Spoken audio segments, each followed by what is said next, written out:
Hello everyone, আশা করি সবাই ভালো আছেন, সুস্থ আছেন। বনভূমি বাংলাদেশ সরকার পানি সম্পদ অধিদপ্তর কৃষি খামার সড়ক ফার্মের ঢাকা নিয়োগ বিজ্ঞপ্তি প্রকাশ পেয়েছে। এখানে আবেদন করতে পারবেন 3টা জেলা বাদ দিয়ে, বাকি সব জেলা আবেদন করতে পারবেন। এখানে বিস্তারিত আলোচনা করব, সাথে থাকবেন।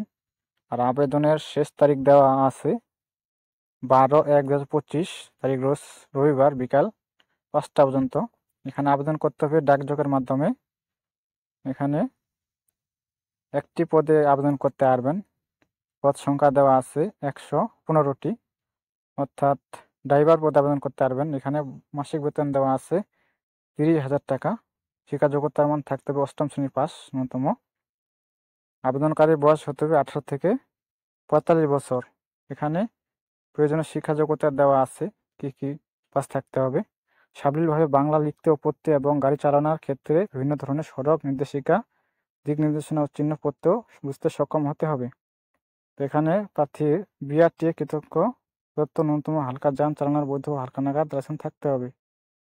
প্রার্থীকে যে কোনো সরকারি, বেসরকারি, আধা সরকারি, স্বায়ত্তশাসিত বৃহৎ শিল্প বাণিজ্যিক প্রতিষ্ঠানে গাড়ি চালানো রক্ষণাবেক্ষণ কাজে ন্যূনতম 3 বছর অভিজ্ঞতা থাকতে হবে।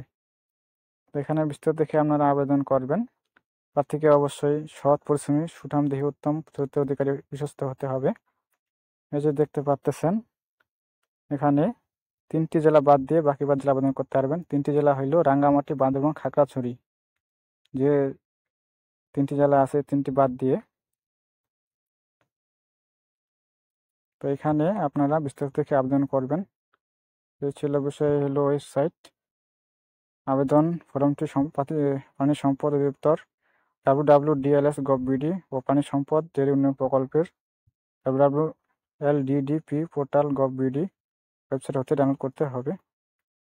এখানে কি কাগজপত্র লাগবে দেওয়া আছে। আবেদনপত্রের সহিত দাখিলকৃত দলিলাদি কাগজপত্র এখানে দেখে নেবেন, আপনারা দেখে আবেদন করবেন। তো এই ছিল বিষয়।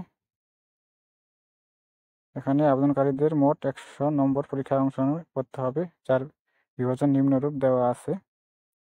এখানে আবেদনপত্রের সহিত দাখিলকৃত প্রয়োজনীয় দলিলাদি যাচাই ক্রমে 50 নম্বর, ব্যবহার পরীক্ষা 25 নম্বর, মৌখিক পরীক্ষা 25 নম্বর।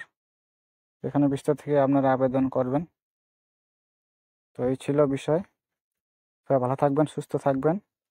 আর এই চ্যানেল নতুন হলে অবশ্যই চ্যানেলকে সাবস্ক্রাইব করে সাথে থাকবেন। ধন্যবাদ সকলকে।